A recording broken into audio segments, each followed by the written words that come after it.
estiverem de acordo com a gravação, por favor, deixem a sala e mandem e-mail. Então, eu vou também deixar anotado aqui no chat.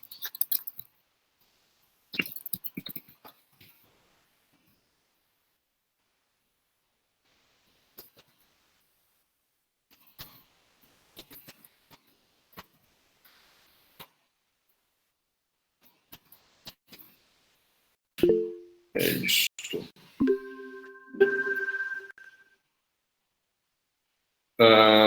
Bom, já são 7h03, a gente está com 14 pessoas na sala. Acho que a gente pode começar. Desculpem aí o atrasinho de 2 minutos, mas é que a aula da pós-graduação termina às 7, e hoje acaba lançando uns 2 minutinhos, então desculpem ter deixado vocês esperando. Bom, eu vou...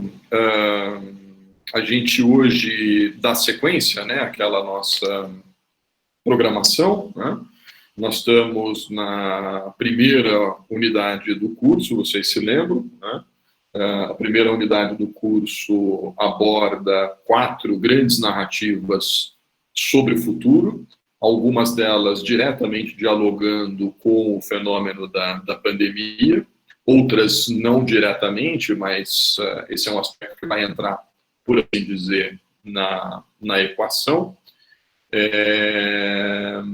Na semana passada, nós discutimos a primeira dessas narrativas, que a gente chamou das narrativas anticapitalistas, ou que oferecem uma perspectiva pós-capitalista de enfrentamento de alguns dilemas postos na sociedade contemporânea, agudizados, agravados, acelerados com o fenômeno da pandemia.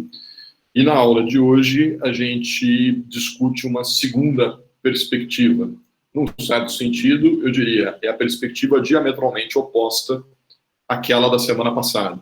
Então, se aquela da semana passada, ela, a depender das preferências ideológicas de cada um, né, elas ofereciam um horizonte, por assim dizer, promissor para aqueles que são críticos ao capitalismo, né, porque sinalizavam que o acirramento daquelas contradições, que o caráter estrutural da crise agudizada pela pandemia pediam um tipo de agenda com um conteúdo anticapitalista. Parênteses, a gente discutiu um pouquinho na aula passada o que seria esse conteúdo anticapitalista, né? Mas, de qualquer maneira, que é um pouco diferente da tradição marxista predominante muito. Então, ao pedir uma agenda, ao pedir mudanças que significam uma subtração do poder do capital, a gente estaria caminhando, então, segundo aqueles autores, na direção de uma perspectiva pós-capitalista. Na nossa aula de hoje, conforme vocês viram, né, pelas notas de leitura, nem todos vocês que estão aqui na sala enviaram as notas de leitura, estou vendo pelas caras, algumas das pessoas, né, mas aqueles que enviaram as notas de leitura, aqueles que ouviram as notas de leitura, vocês perceberam que os nossos autores vão na direção quase que oposta, isto é, para usar o título do livro do Milanovic, nós estaríamos num capitalismo sem rivais, né? E isso nos coloca numa situação bastante delicada em termos de como enfrentar alguns daqueles problemas já levantados na aula passada. Antes de entrar, então, nas ideias desses autores, eu só lembro vocês que a gente tem mais 2 aulas ainda nesse módulo, né? A aula que vem, em que a gente retoma um dos autores que a gente introduz hoje, o Acemoglu. O Acemoglu, ele é menos rígido do que o Milanovic. O Acemoglu vai dizer que existem alguns caminhos possíveis, né? A gente tem aí 3, 4 caminhos possíveis. Hoje a gente então discute um deles, aquele que me parece ser o pior deles. E na semana que vem a gente discute outro caminho cogitado pelo Acemoglu, que é a reinvenção da narrativa social-democrata. E na semana seguinte, quinta semana do nosso curso, quarta semana de conteúdo propriamente, a gente discute a quarta narrativa, que traz a questão ambiental para o centro da discussão. Então, essa é a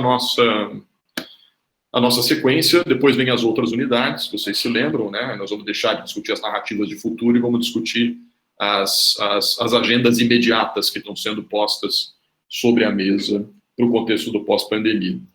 Então, dito isso, recuperado, então, qual é o ponto em que a gente está no programa, eu vou abrir aqui o PowerPoint.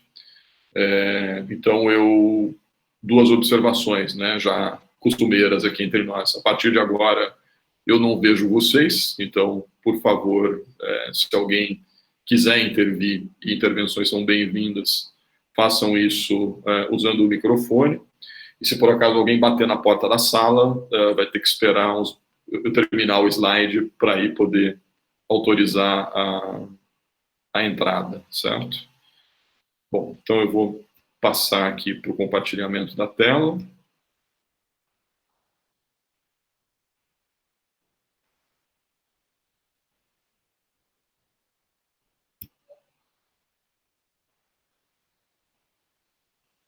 Vocês estão vendo os slides? Sim, né?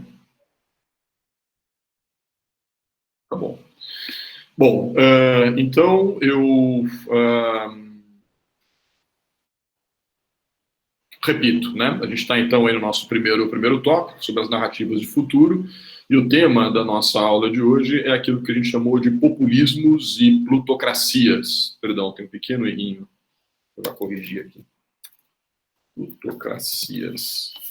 Populismos e plutocracias de direita e de esquerda, né? Como uma das possibilidades de concretização do futuro, e para isso a gente selecionou dois autores, né? São dois autores bastante conhecidos no debate contemporâneo. Eu não sei se vocês dois já tinham sido, vocês dois não, se vocês todos já tinham sido apresentados aos nossos dois autores, né? Duas palavras rápidas aí sobre cada um deles, né? O primeiro, Daron Acemoglu. Alguns vão pronunciar Acemoglu e outras variações, mas eu vou usar a pronúncia portuguesada, né, o Daron Acemoglu. Acemoglu é um economista turco de origem, né?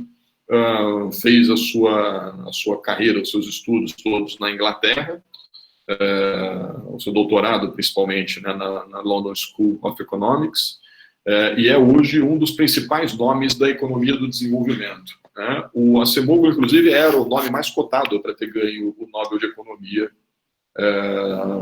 2 anos atrás, ou o ano passado. Enfim, estou fazendo alguma confusão aqui com as datas, mas, enfim, ele tem sido crescentemente cotado como um dos principais candidatos ao Nobel de Economia. O trabalho mais influente do Acemoglu é um livro traduzido para o português, um livro do começo dessa década.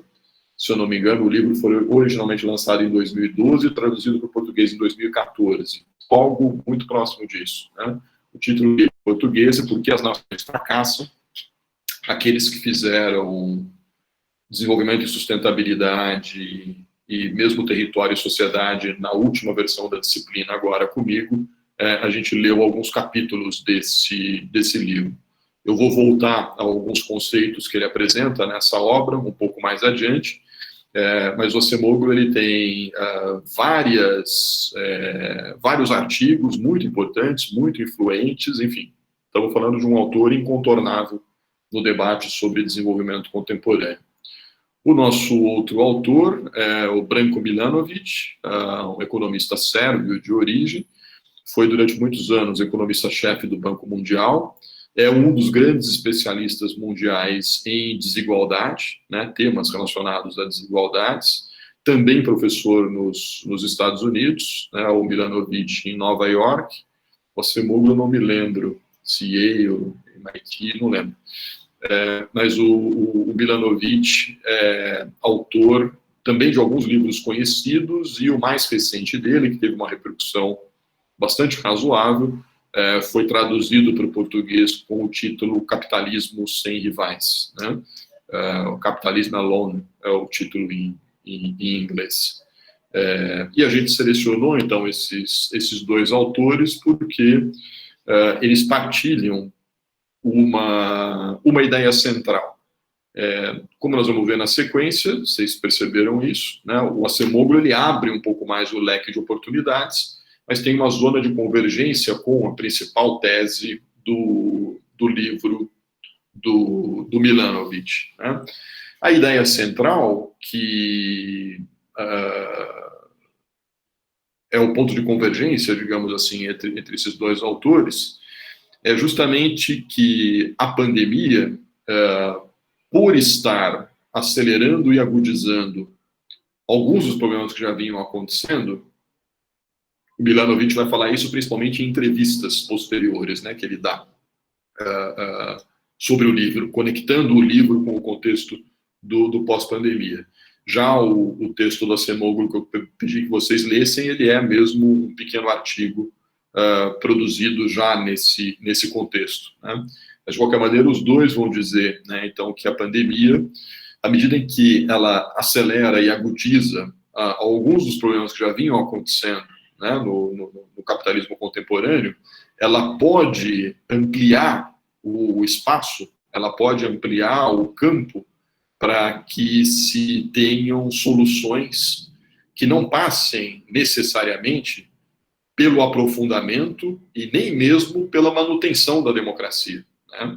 Então, basicamente, o argumento deles é dizer isso, dizer, olha, a pandemia cria as condições favoráveis para justificar certas formas de autoritarismo, né? E isso acontece porque, segundo o tópico que está nesse slide, as pessoas se deparam com uma consciência muito aguda de que esse período é fortemente marcado por riscos e por incertezas, e para que se possa, no certo sentido, proteger a população desses riscos e incertezas, isso acaba funcionando como uma justificativa para excessos típicos de regimes autoritários. Então, controle de informações, controle da circulação de bens, pessoas e serviços, enfim, uma vasta gama de formas de intervenção sobre liberdades cotidianas das pessoas, das empresas e tudo mais, elas passam a ser vistas como legítimas diante da necessidade de conter esses riscos e incertezas que vêm com a pandemia. E é isso, então, o que estaria a criar uma espécie de terreno propício, de terreno fértil para a afirmação de plutocracias e de populismos, tanto à direita como à esquerda. Essa é a ideia central que os nossos autores trazem para a mesa, uma ideia relativamente simples, né? Vocês devem ter percebido. O texto do Acemoglu era bem curtinho, o texto do Milanovic não tanto, porque eu não indiquei uma parte específica do livro, mas vocês certamente não tiveram dificuldade em encontrar esse argumento, seja em partes várias do livro do Milanovic, ou mesmo em entrevistas e etc., que ele andou dando aí nos últimos meses, né? Antes de falar um pouquinho mais sobre essas ideias, cabe fazer uma breve ressalva, né, sobre o termo populismo. Eu inseri o termo populismo junto com o termo plutocracias, né, porque no debate público e em alguns autores eles vão aparecer como equivalentes, né? Outros vão dizer, peraí, não dá para chamar isso que o Milanovic e mesmo o Acemoglu estão mencionando como um risco futuro, sociedades autoritárias, vamos dizer assim, não daria para chamar isso de populismo, porque essas sociedades autoritárias, elas não cumprem um requisito do populismo clássico, que é o seguinte: o populismo clássico, lembrem-se de Getúlio, lembrem-se de João Goulart, enfim, personagens da vida pública brasileira aos quais se aplicava o adjetivo populista, né? No caso, por exemplo, desse Perón na Argentina e vários outros, né? Então, no caso desses personagens, havia uma incorporação das demandas populares, daí o termo populismo, na agenda do Estado, né? E isso não seria o caso dessas formas autoritárias que a gente está vendo emergir agora. Então, é por isso que algumas pessoas, alguns autores, vão dizer: é melhor não usar o termo populismo por isso, porque o populismo trazia, pelo menos o populismo clássico, né, como forma política, forma de exercício do poder e de organização da política, tal como a gente conheceu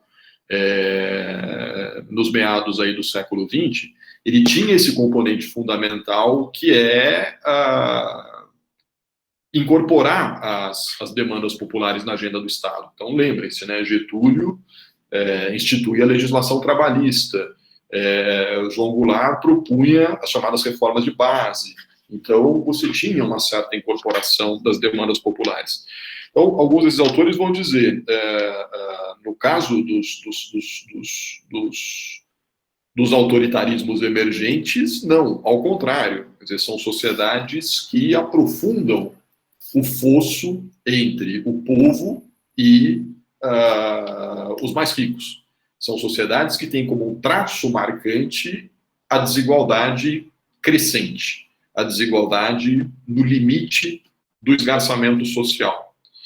Por que eu mantive, né, o termo populismo junto ali? Porque para outros autores, você pode sim usar a expressão populismo, porque a incorporação das demandas populares não é o único critério. Um outro critério importante da experiência populista é a anulação das instituições.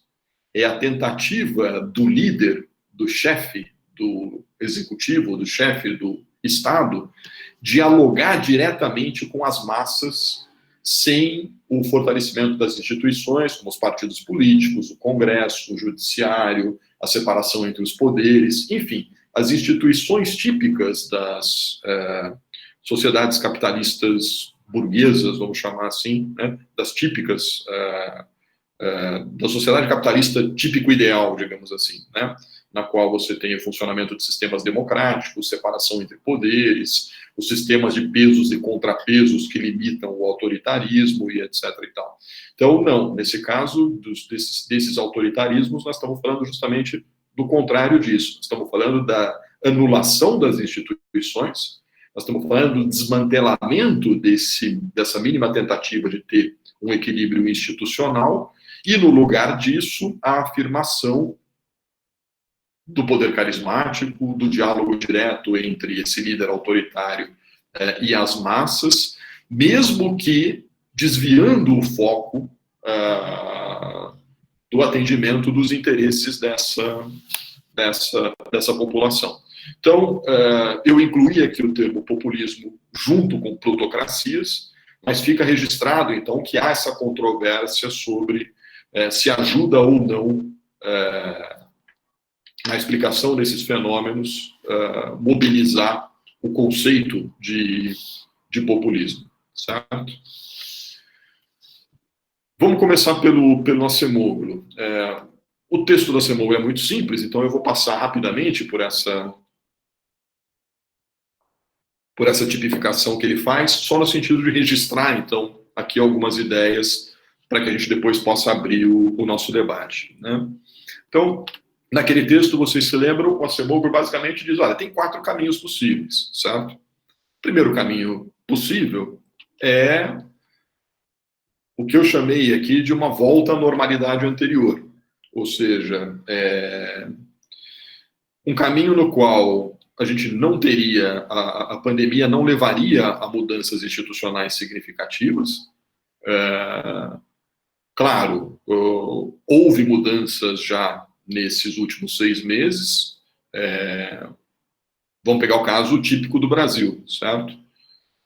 Até fevereiro, havia uma espécie de mantra na agenda do Estado brasileiro, que era reformas e austeridade fiscal, reformas e austeridade fiscal, reforma e equilíbrio fiscal. Então, tudo o que organizava a agenda do Estado brasileiro estava orientada por esses aspectos. Isso virou de ponta cabeça, certo? Nesses últimos 6 meses, o Estado brasileiro abriu o cofre, digamos assim, né? Não é a melhor metáfora, mas vocês entendem o sentido, né? O Estado brasileiro admitiu gastar além do que estava previsto, né? Admitiu aumentar a cobertura de mecanismos de proteção social durante a pandemia, admitiu expandir o crédito, enfim, admitiu uma série de coisas que não eram admissíveis 6 meses atrás. Mas o que nós estamos vendo agora é justamente esse embate. Vocês, como bons estudantes universitários, devem ler com frequência os jornais, e vocês devem ter visto que nos últimos dias há uma tensão aí apresentada, encarnada em 2 figuras de governo, né, o ministro Marinho e o ministro Guedes, cada um deles representando, digamos assim, a volta à normalidade anterior, né, o Guedes, ou seja, fazer com que o patamar de gastos volte a um certo nível, aprovar reformas que levam a ainda maior austeridade do governo federal, pelo menos supostamente, e por aí vamos, né? Enquanto outros vão argumentar que a crise está longe de ter passado, que é necessário injetar dinheiro na economia, que é necessário manter ou ampliar a cobertura das políticas sociais e das formas de proteção aos mais vulneráveis. Claro que no meio disso também se mesclam interesses políticos no sentido estrito, de manter em elevação os patamares de aprovação do governo federal, mas há uma certa disputa, digamos assim, entre mudanças ou voltar ao padrão, voltar ao patamar que a gente tinha antes da pandemia. Desculpem interromper aqui, só para autorizar a entrada da colega de vocês aqui na sala. Então, voltando aqui ao compartilhamento da tela, a primeira perspectiva que o Acemoglu nos traz é essa. Ele diz, olha, claro que no curto prazo pode-se ter a sensação de que estão havendo mudanças, mas existe sim um risco de que os atores mais bem posicionados de mercado, etc., voltem a exigir dos governos a retomada da agenda da austeridade, etc. Se isso acontece, qual é o desdobramento, vai dizer o Acemoglu? Bom, o primeiro é que a gente continuará com a rota que a gente vinha tendo também de desmantelamento das instituições. Por quê?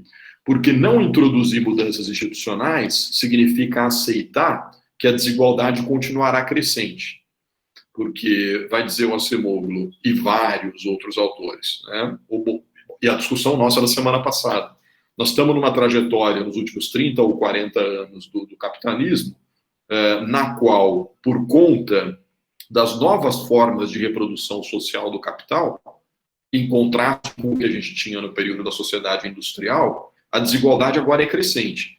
Isto é, apenas recuperando, mas vocês já estão calejados de saber isso.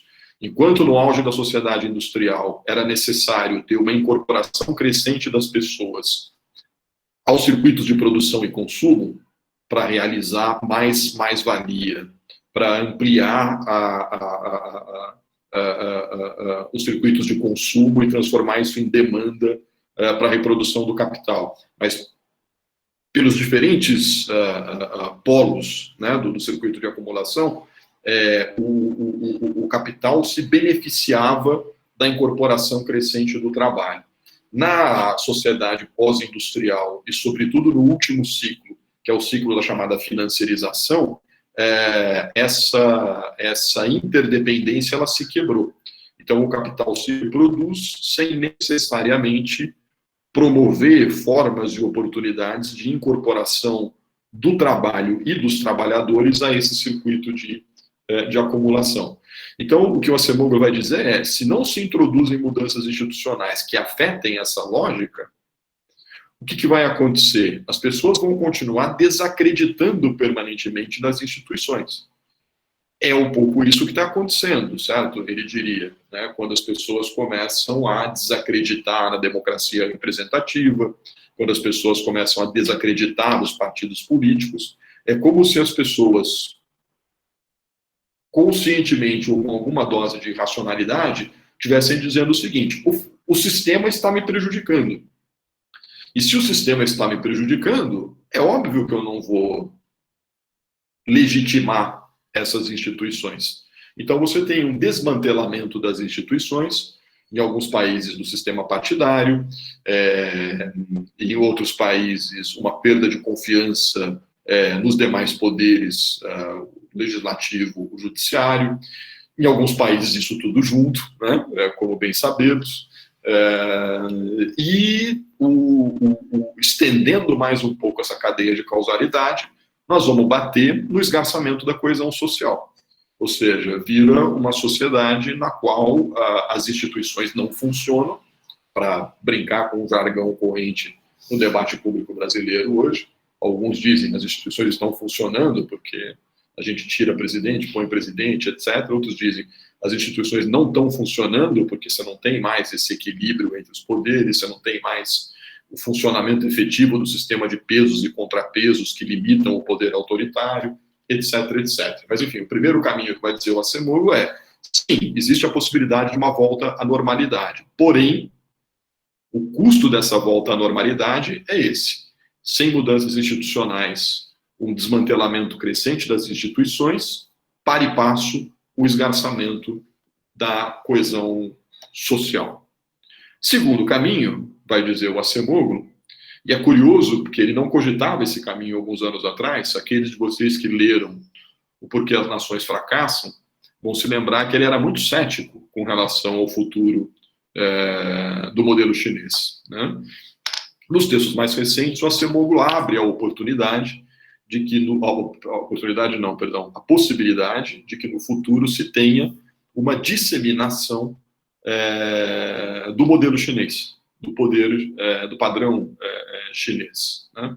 Qual seria a base disso? Uma concentração, a aceitação da concentração do poder no Estado em troca de garantir segurança, né? Então,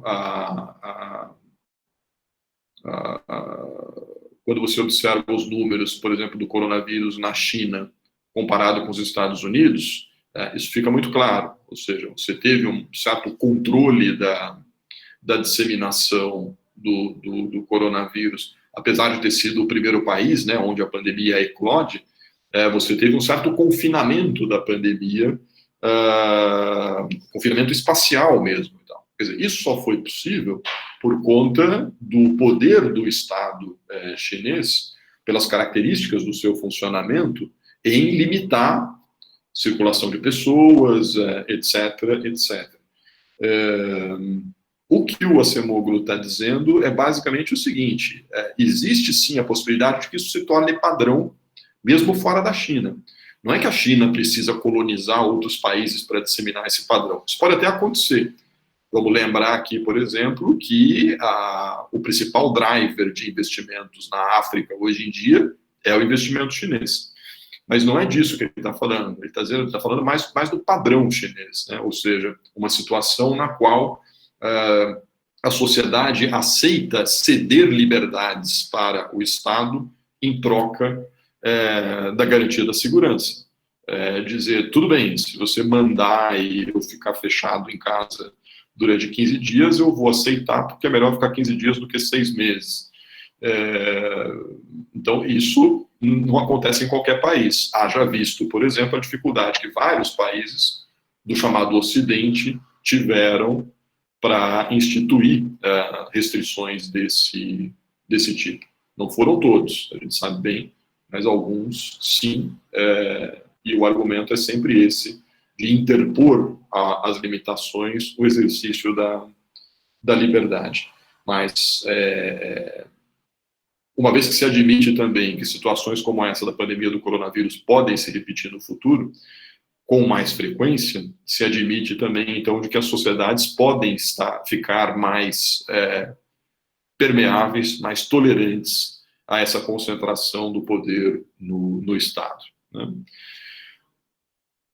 Uma espécie de variação desse segundo caminho é o terceiro, que se traduz, que poderia ser dominado como uma espécie de imperialismo tecnológico ou corporativo. A diferença em relação ao anterior é que, ao invés de concentrar o poder nas mãos do Estado, você controla o poder nas mãos de empresas, sobretudo empresas de tecnologia, também para garantir segurança, né? Alguns vão colocar nesse pacote também a indústria químico-farmacêutica, né? Mas você teria, então, uma concentração grande, uma concentração cada vez maior do poder no mundo corporativo. O mundo corporativo passando por cima de certas liberdades, o mundo corporativo ganhando a um só tempo poder econômico e poder político, à medida em que, todos vocês sabem perfeitamente bem isso, né?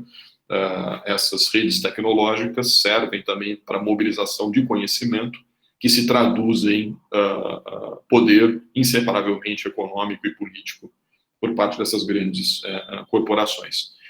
E a quarta e última perspectiva, né, trazida pelo Acemoglu, que é o foco da nossa discussão da semana que vem, é a perspectiva da social-democracia reinventada, né? Então, nesse caso, e essa é a perspectiva mais tradicional do Acemoglu, né? Essa é, digamos assim, pelo que a gente conhece dos outros textos dele, se a gente fosse brincar de apostar uma cerveja com o autor, provavelmente ele apostaria a cerveja, pelo menos pelos textos passados, não sei hoje em dia. Mas a perspectiva que o Acemoglu sempre enfatizou mais era de que mais cedo ou mais tarde nós teríamos uma espécie de reinvenção da social-democracia, né? Vamos discutir isso com mais detalhes na semana que vem, mas o que seria essa social-democracia reinventada? Seria uma situação na qual há uma expressiva mudança institucional na direção de, ao mesmo tempo, proteger as chamadas instituições democráticas, né? Garantir que a gente continue tendo o funcionamento daquilo que alguns vão chamar de democracias ocidentais, outros de democracias burguesas, não importa, mas das democracias tal como a gente as conhece, né? E, para isso, seria necessário assentar a legitimidade dessa reconstrução das instituições democráticas em uma ampliação do bem-estar, e para haver essa ampliação do bem-estar é necessário reduzir as desigualdades, certo? Se para alguém de vocês, porque eu não conheço a turma inteira, for estranha essa relação entre ampliação do bem-estar e redução das desigualdades, levanta a lebre e a gente conversa. Mas o que acontece é, pelo menos desde Amartya Sen, um outro autor importante da economia, se sabe que é impossível verdadeiramente ampliar o bem-estar das pessoas sem reduzir as desigualdades. Porque não é só uma questão de diminuir a pobreza, não é só uma questão de dar mais dinheiro, mais educação e mais saúde. É uma questão de como se distribuem as oportunidades, certo? Então, o Acemoglu é um dos autores que mais tem contribuído para colocar o tema das desigualdades sobre a mesa. Não é mero acaso também que o Milanovic, que nós vamos discutir agora na sequência, também é um autor que vem das desigualdades. É quase como se eles estivessem dizendo, assim, a pedra de toque é a seguinte: ou se reduz as desigualdades, ou o futuro é tenebroso. Então não é só uma questão de um pouco mais de educação, não é só uma questão de um programa de renda mínima e etc. Não, o que esses autores, e a gente poderia acrescentar, repito, Amartya Sen, Joseph Stiglitz, Douglas North, apenas para citar aqui 3, 4 Nobel de Economia, certo? Estão dizendo com todas as letras, e nenhum deles é socialista, marxista, nem coisa parecida, o que vários economistas estão dizendo desde os últimos 10 anos aproximadamente, um pouco mais, 12 anos, 13 anos, o futuro do capitalismo e o futuro das democracias depende do enfrentamento das desigualdades. Então, essa social-democracia reinventada do Acemoglu, repito, vamos retomar isso semana que vem, ela envolve essa tríade, certo? Mudanças institucionais que permitam reconstruir as instituições democráticas e sustentar a legitimidade dessas instituições democráticas em ampliação do bem-estar, para o que a redução das desigualdades é uma condição, talvez ele diria, sine qua non, sem a qual não é possível fazer esse rearranjo, certo? Então, naquele curto, mas muito didático, muito direto texto do Acemoglu, são esses os quatro caminhos que ele coloca. Alguma questão sobre isso ou passo para o Milanovic? Depois eu vou voltar um pouquinho ao Acemoglu, mas se vocês tiverem questões, a gente pode discutir já agora. Seguimos? Bom, Milanovic. O Milanovic, basicamente, ele diz no texto dele o seguinte, poderíamos dizer, então, ele é menos... A tônica dele é menos plural, é menos aberta do que a do Acemoglu, né? É quase como se ele estivesse dizendo o seguinte: o caminho hoje é único e há duas variantes, mas são duas variantes do mesmo caminho, certo? E isso se expressa, aliás, no próprio título do livro, né? Capitalismo sem rivais, ou Capitalismo Alone. E essa é a grande questão que o Milanovic introduz. Ele vai dizer: o que acontece agora é algo inédito, porque sempre, ao longo da história da humanidade, a gente teve a coexistência de sistemas, certo? Então, para não ir muito lá atrás, no passado recente, claro, recente nós estamos falando em termos de mudanças econômicas de longo prazo, né? Então, recente é meio do século passado, até os anos 80 do século passado. A gente tinha uma disputa entre dois modelos. A gente tinha uma disputa entre dois sistemas econômicos. O sistema capitalista, com as suas variantes, o sistema socialista, com as suas variantes. Antes disso, a gente tinha o capitalismo e a coexistência com outros modos de produção, né, em algumas partes do mundo. O que a gente tem agora é inédito nesse sentido, no sentido de que, não tem rival, ou seja, na visão do Milanovic, a China não é outra coisa senão um país capitalista, um tipo de capitalismo diferente, mas um país capitalista, né? E exceções como Cuba, Coreia do Norte, etc., não conta. Não conta porque não rivaliza, né, com o sistema capitalista em geral. Não dá para dizer que o modelo cubano ou o modelo norte-coreano são alternativas ao modelo capitalista hoje. São pequenos enclaves, né, que existem, sem dúvida nenhuma, mas sem a capacidade de rivalizar em termos de modelos de organização social. Então, essa é a primeira diferença. A diferença é de que não há sistemas concorrentes disputando essa direção. E a segunda questão, o segundo aspecto complementar ao anterior, é que hoje não dá para você dizer que tem partes do globo onde o capitalismo não chegou, certo? Não. Lembre-se de toda a nossa discussão na aula passada sobre aquela expressão cara a uma certa vertente do marxismo, né? A ideia do capitalismo como ordem social de reprodução metabólica do capital. Isso se faz em escala global, né? Isso se faz em escala planetária.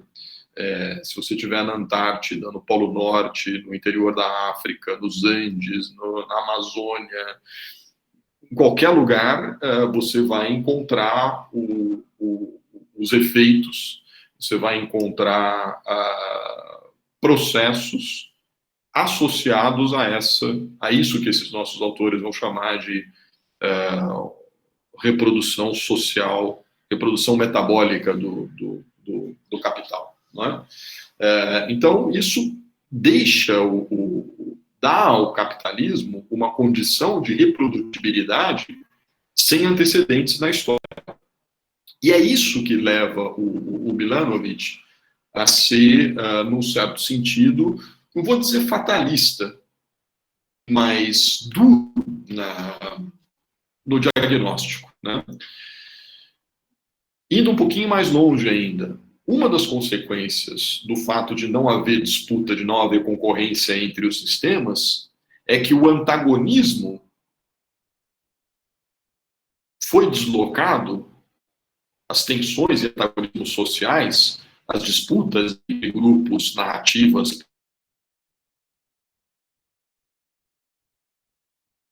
de países para dentro dos países. Né? É isso que estaria por trás, por exemplo, da ascensão dos chamados governos populistas. O Milanovic, ele é autor de certas pesquisas que levaram à elaboração do que ficou conhecido como gráfico do elefante. Não sei se vocês viram isso, mas ele mostra quais são os setores que ganharam e quais são os setores que perderam nos últimos 20 anos, aí 30 anos, não me lembro agora exatamente qual é o recorte que ele utiliza, né? E ele vai dizer, perdem, né? E perde bastante os mais pobres, perde bastante um segmento aí e perde bastante o segmento da classe média, e ganha bastante a classe média baixa e ganha bastante os super ricos. Então, por isso que o gráfico faz o formato de um elefante, né? Quer dizer, quando você está aqui nos mais pobres, o gráfico está lá embaixo, depois, com a classe média baixa, a curva sobe, depois ela volta a cair muito com a classe média mais alta, e ela dá um salto enorme de novo, parecido com a tromba lá do elefante, quando se trata dos mais ricos. Então, ele vai dizer o seguinte, há setores da sociedade que são muito importantes. Então, esse segmento da classe média e esse segmento dos mais pobres, que basicamente está no lugar onde estava há 30, 40 anos atrás, certo? Alguns até piores. Então, para essas pessoas, e essas pessoas são muito importantes em termos numéricos, como os mais pobres, ou em termos de formação da opinião pública, como esses segmentos da classe média, ele vai dizer, essas pessoas, elas têm a sensação de que a globalização, por exemplo, porque nós estamos falando dos últimos 20 ou 30 anos, é o auge da globalização, certo? É anos 90, anos 2000, né? A globalização piorou a vida deles. Às vezes não piorou nominalmente, mas é aquela velha história, você olha sempre comparado, certo? Se eu tenho, grosso modo, a mesma quantidade de dinheiro no bolso há 40 anos, mas alguém, né, tem 5 vezes mais, a sensação é que eu piorei. Então é disso que se trata, certo? Em termos relativos, uma parte expressiva dessa população vai dizer, peraí, a minha vida está piorando, certo? E se a minha vida está piorando, então esse sistema não funciona para mim.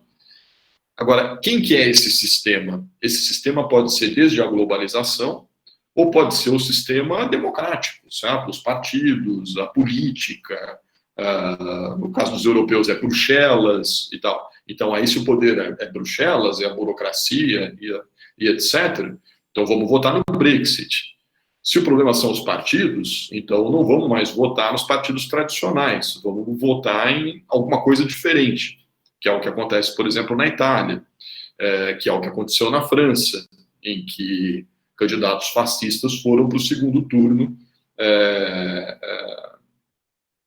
em eleições aí não muito distantes, e por aí vai. Então, esse desencanto com a possibilidade de progresso social, leva as pessoas a aderir a aventuras que alguns poderiam chamar de populistas, outros autocráticas, etc, etc. Certo?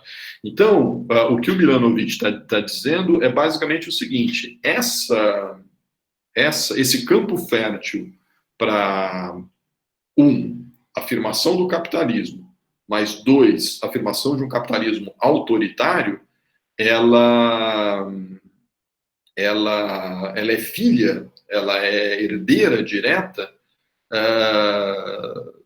da situação na qual o capitalismo não tem rivais.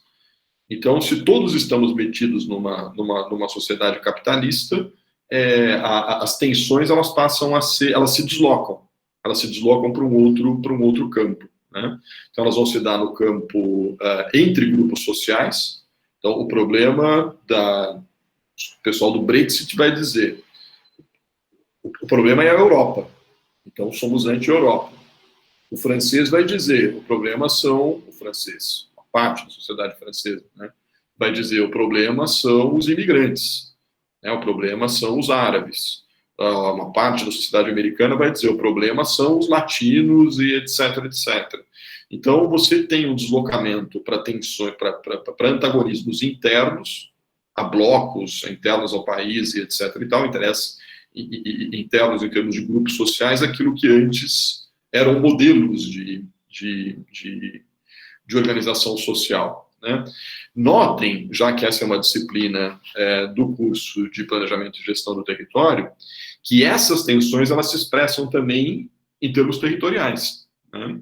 Então, se você for ver, por exemplo, vocês devem ter visto isso, né, na época do plebiscito lá do Brexit, claramente Londres e algumas das grandes cidades contra o Brexit, pela manutenção do vínculo com a União Europeia. E a Inglaterra interiorana, eu sempre me confundo com as divisões entre Inglaterra, Reino Unido e Grã-Bretanha, mas, enfim, a porção interiorana ali, envolvendo inclusive algumas cidades industriais que antes eram base de partidos socialistas, etc., e tal, votando pelo Brexit. Por quê? Porque os empregos desapareceram, as condições de vida pioraram. De quem é a culpa? A culpa é do imigrante, a culpa é de Bruxelas, a culpa é da Europa, fora da Europa, certo? O mapa é claro. Quando você olha para os Estados Unidos também, né? Então, por que o Trump ganha? Porque não só ele ganha nos estados que tradicionalmente votam com os republicanos, mas ele ganha nas cidades industriais decadentes dos Estados Unidos, que passam a dizer, peraí, assim não dá mais, nós precisamos de alguém que nos proteja. Né? Professor, perdão, em certo sentido, o Bolsonaro também, né, aqui no Brasil. Como é? Perdão. Em certo sentido, a eleição do Bolsonaro também, né, aqui no Brasil se configura um pouco dessa forma, né, os dois lados, se é que a gente pode dividir dessa forma, também colocam essa expectativa, né, na figura dele, né? Ou você considera de uma outra forma? Então, aí está uma boa questão, porque é o seguinte, se você olhar,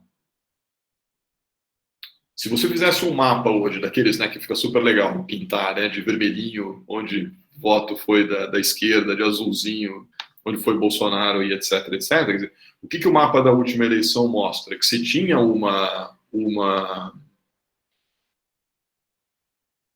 que o bastião, digamos assim, da esquerda era o Nordeste, certo?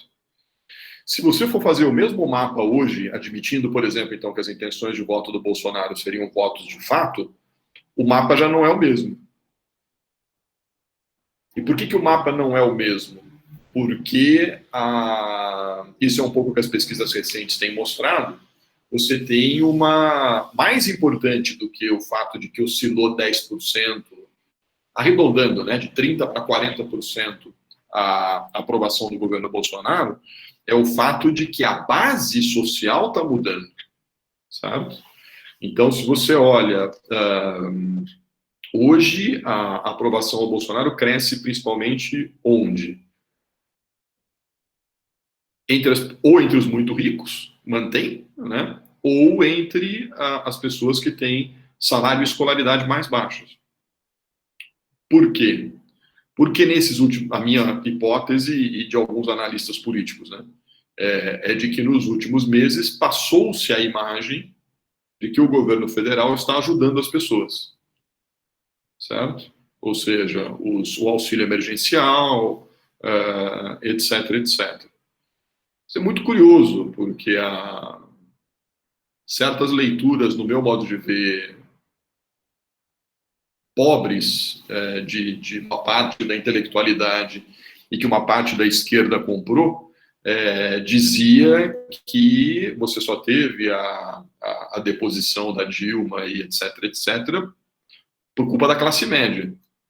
E que os pobres não, os pobres seriam fiéis à agenda do PT e etc e tal, porque, enfim, enxergariam isso e tudo mais. Pois bem, hoje, uma parte dessa base, até 4 anos atrás, tida como fiel do lulismo e do petismo, está indo, pelo menos momentaneamente, para os braços do Bolsonaro. E aquela classe média paulistana que ia atrás lá do Pato, da Fiesp e etc, etc, e era, digamos assim, a parte mais radical contra o petismo e pró-Bolsonaro, começa agora a ir para a direção oposta. É onde mais cresce a rejeição ao Bolsonaro. É nessa classe média, de alta escolaridade, e etc, etc. Então, o que isso mostra, eu acho? Isso mostra o seguinte, como a ideologia pauta pouco o posicionamento desse eleitorado, certo? A minha interpretação, pelo menos, é essa. É dizer, olha, há um pragmatismo tremendo no comportamento desses segmentos e desses setores. Então, os segmentos que, num determinado momento, estão ganhando com aquela agenda do Estado, apoiam. A partir do momento que começam a perder, desembarcam rapidamente. E mais, aqueles que antes apoiavam uma determinada agenda, se ela era uma agenda de esquerda e agora virou uma agenda de direita, pouco importa. Porque eu apoio aquilo que me apoia, por assim dizer, certo? Então, aparentemente, esse movimento que você tem no comportamento do eleitorado em termos de aprovação, preferências e etc, etc, reflete um pouco isso. Quer dizer, os diferentes segmentos sociais votam e se posicionam de maneira radicalmente pragmática em torno das agendas que diretamente os beneficia ou não. Não é ideológico. É o voto da proteção, digamos assim, certo? Voto da proteção de interesses pura e simples. Então, aí está uma questão, a gente acho que discutiu um pouco isso já semana passada, de passagem, né? Se essa situação ela é sustentável ou não nos próximos meses, porque o cobertor é curto e é difícil manter todo mundo quentinho numa situação como essa que a gente está vivendo, que vai, num certo sentido, se agravar nos próximos meses, né? Então, sim, quer dizer, você notaria o seguinte, por quê? Porque o discurso da proteção, vamos pegar esses casos, né, Brexit e Trump, certo? Quem defendeu o Brexit foi a direita, né? Claro, tem segmentos aqui e ali, mas predominantemente foram os partidos mais à direita. Quem vota no Trump, os partidos mais à direita. Então, o interior da Inglaterra e o interior dos Estados Unidos votaram com o Brexit, com o Trump e mais à direita. O curioso é que, se você olha aqui para o Brasil, se você olha para as eleições no Equador, por exemplo, de alguns anos atrás, aconteceu o contrário. O interior votou com a esquerda. E as grandes cidades votaram com a direita. Mas é por causa do balanço de quem perde e quem ganha, certo? Então, na década passada no Brasil, a classe média, pessoas como eu, por exemplo, tiveram a sensação de que perderam muito. Por quê? Porque a população mais pobre melhorou bastante a sua condição de vida, porque passaram a ter uma renda monetária que antes não tinha, etc, etc. E a alta elite ficou ainda mais longe.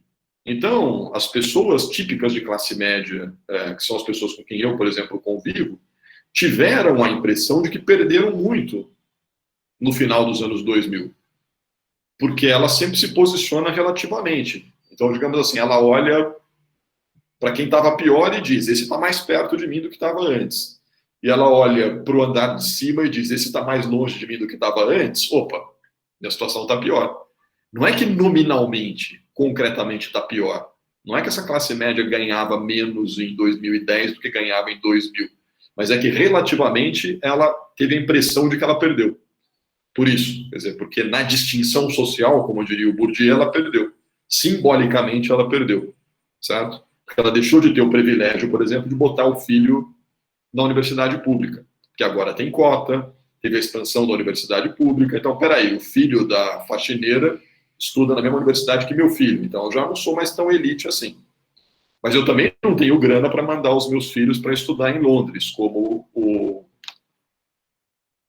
sei lá, o meu patrão, o dono do não sei o que, etc. tem. Logo, eu estou mal, porque eu estou mais parecido com o mais pobre e mais distante do que eu já estava do mais rico. Então, essa pessoa não vota contra o sistema, certo? Tanto faz se o sistema é de esquerda ou de direita. Essa pessoa, naquele momento, ela perdeu. Agora o sistema é de direita, e ela começa a ver o seguinte, peraí, eu continuo perdendo, porque eu continuo não conseguindo mandar meu filho estudar em Paris ou em Londres, etc, etc, e continua tendo auxílio para os mais pobres e essa coisa toda, e como é que faz? Por que eu continuo perdendo? Então eu voto contra. Do mesmo jeito que eu votei contra a esquerda, agora eu posso votar contra a direita, certo? Ou voto em outro da direita, enfim, a pessoa vai testando, certo? Então é isso, é o raciocínio antissistema, é o raciocínio anti-instituições o que funciona. E é para isso que o Milanovic está chamando a atenção. Por isso que o título da nossa aula é Populismos de Direita e de Esquerda. Porque não é a clivagem direita e esquerda que organiza o comportamento. É o sentimento anti-institucional. É o sentimento antissistema. E é por isso que ele abre o espaço para o autoritarismo. Porque já que o partido não resolve, já que o Congresso não controla, já que o judiciário está podre, etc, etc, aparece o Salvador, certo? Que carismaticamente, ou por uma simplificação do diagnóstico, por qualquer lado que seja, ele encarna essa expectativa de que algo mude. Por isso, quer dizer, se as instituições não funcionaram, então, quem sabe alguém que ataca as instituições funciona. E é por isso, vai dizer o Marcos Nobre, por exemplo, que na minha opinião é talvez o melhor analista hoje da situação que a gente está metido, ele diz, você só consegue interpretar esses fenômenos. Ele fala claramente do Bolsonaro, ele publicou recentemente um pequeno livro, né, sobre o Bolsonaro e o bolsonarismo, né, mas talvez valesse também para o Trump, é o seguinte, é que entender por democracia não é o que a gente entende por democracia. Certo? Por isso que não cola você dizer, porque fulano é antidemocrático e tal. Não, democrático para essas pessoas é os seus interesses estarem sendo atendidos. Se os seus interesses não estão sendo atendidos, a democracia não funciona. Então não adianta você dizer que esses caras estão sendo democráticos, porque é como se eles dissessem, mas espera aí, de que democracia você está falando? Aquela que me prejudica?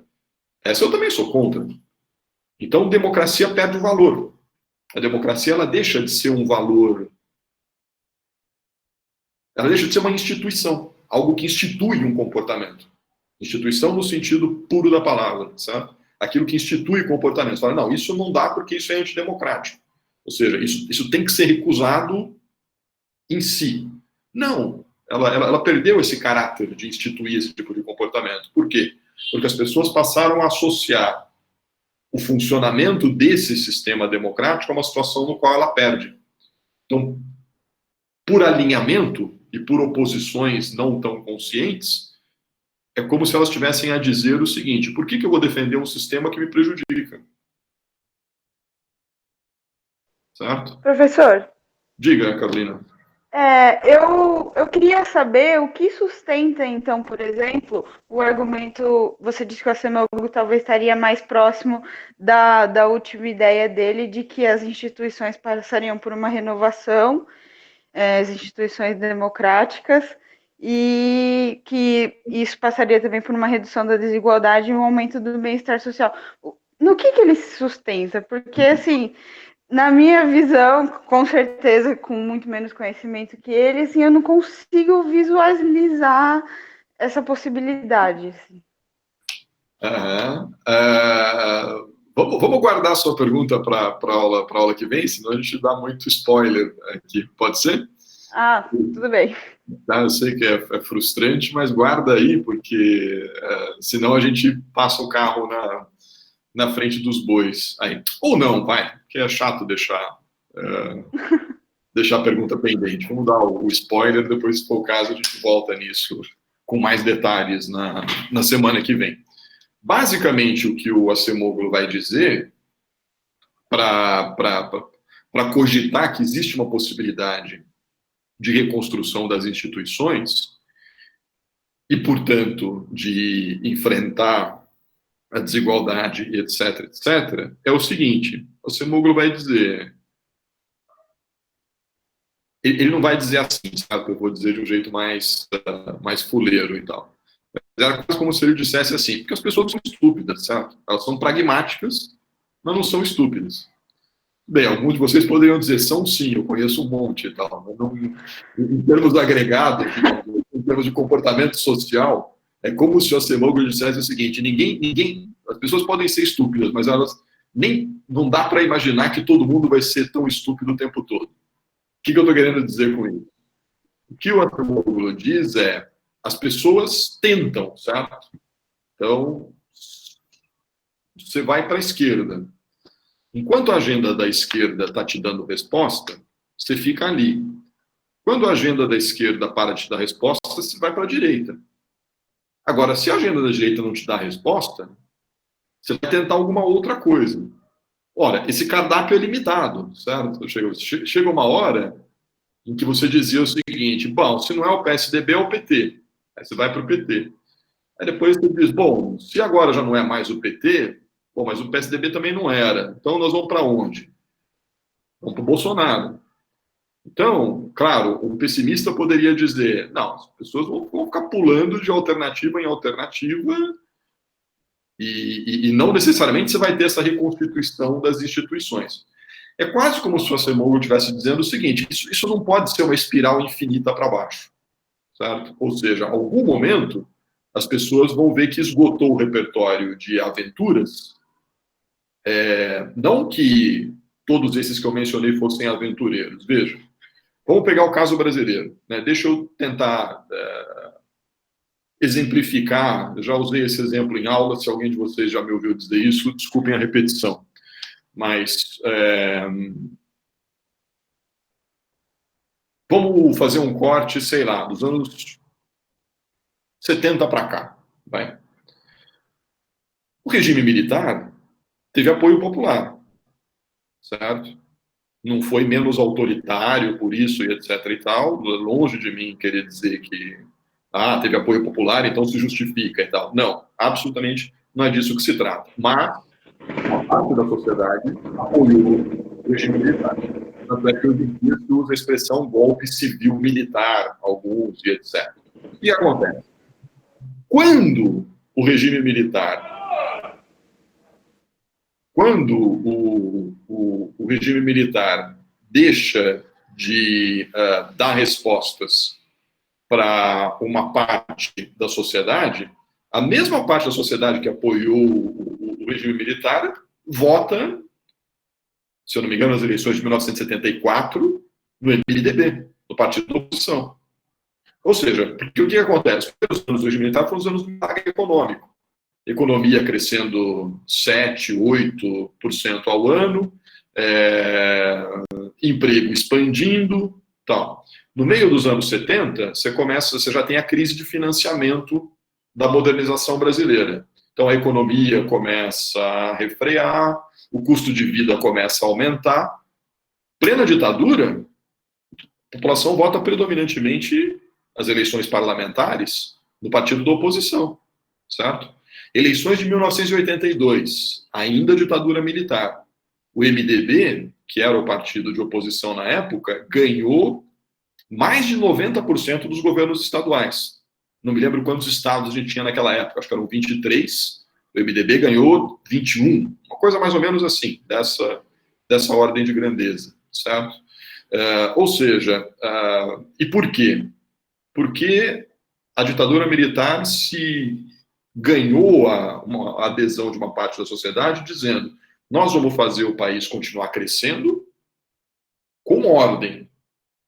Quando o país parou de crescer e a vida das pessoas deixou de melhorar, porque a desigualdade cresceu muito naquele período, as pessoas disseram: não queremos mais ditadura, agora nós queremos uma democracia, porque a ditadura não está dando mais, certo?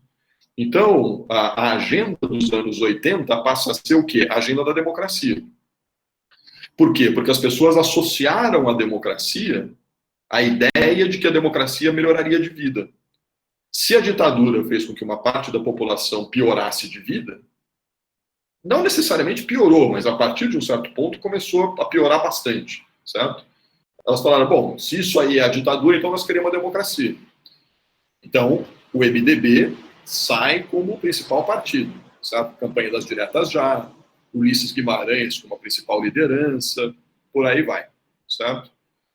Bom, vem as eleições diretas, vem a Constituinte, todo mundo imaginava que o Ulisses Guimarães ganharia a eleição de 1989 com o pé nas costas, porque a década dos anos 80 foi a década do MDB, certo? O Ulisses Guimarães foi o principal personagem dos anos 80, senhor diretas e etc. e tal.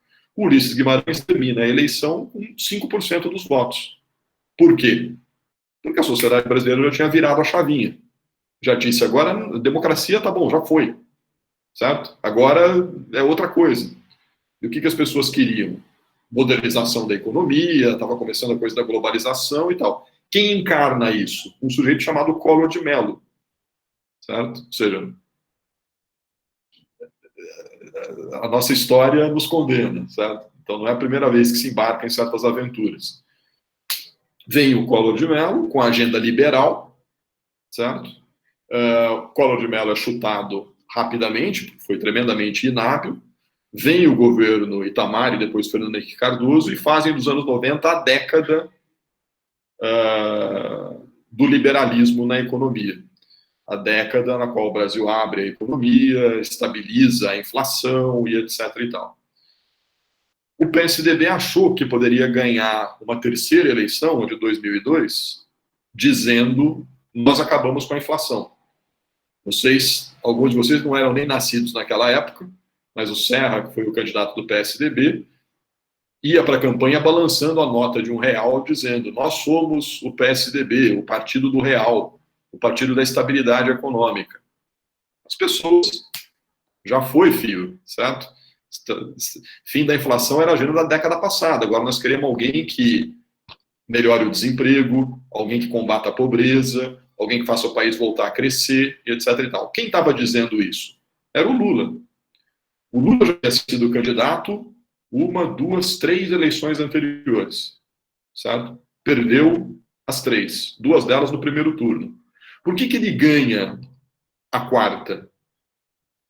Porque o que ele encarnava era a agenda daquele momento.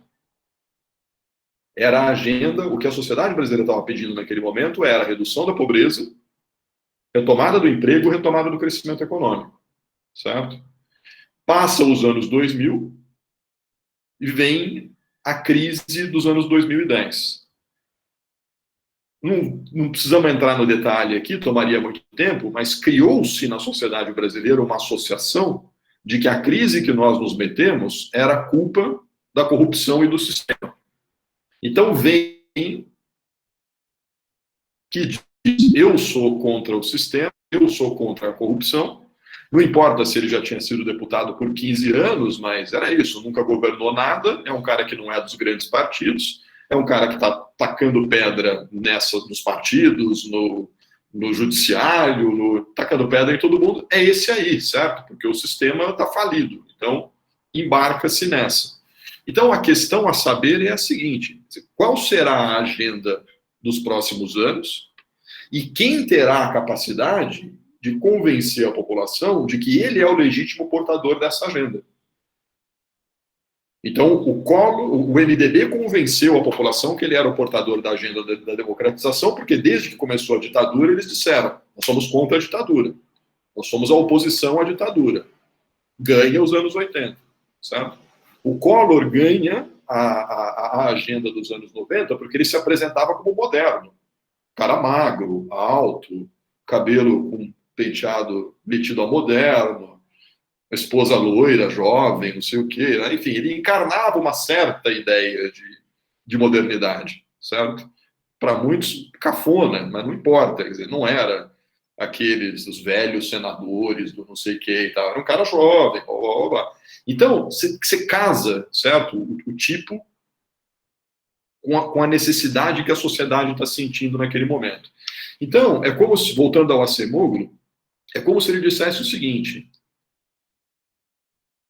é inevitável que o tema da desigualdade entre na agenda mais cedo ou mais tarde. Por que isso? Porque a realidade se impõe e as pessoas esgotam as alternativas. Então, em algum momento, vai haver a aposta nesse tipo de agenda. Como houve, por exemplo, nos anos 2000, quando a pobreza no Brasil estava nas alturas. Vamos lembrar que a pobreza no Brasil chegou a 40%, algo mais ou menos nessa grandeza, certo?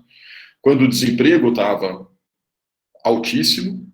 Então, a população não quis nem saber se o Lula era ameaça comunista, se o Lula já tinha perdido 3 eleições. A sociedade brasileira diz: é esse que disse que tinha que fazer isso, né? Então, é isso que nós queremos agora, vamos apostar nisso e vamos, certo? E foi.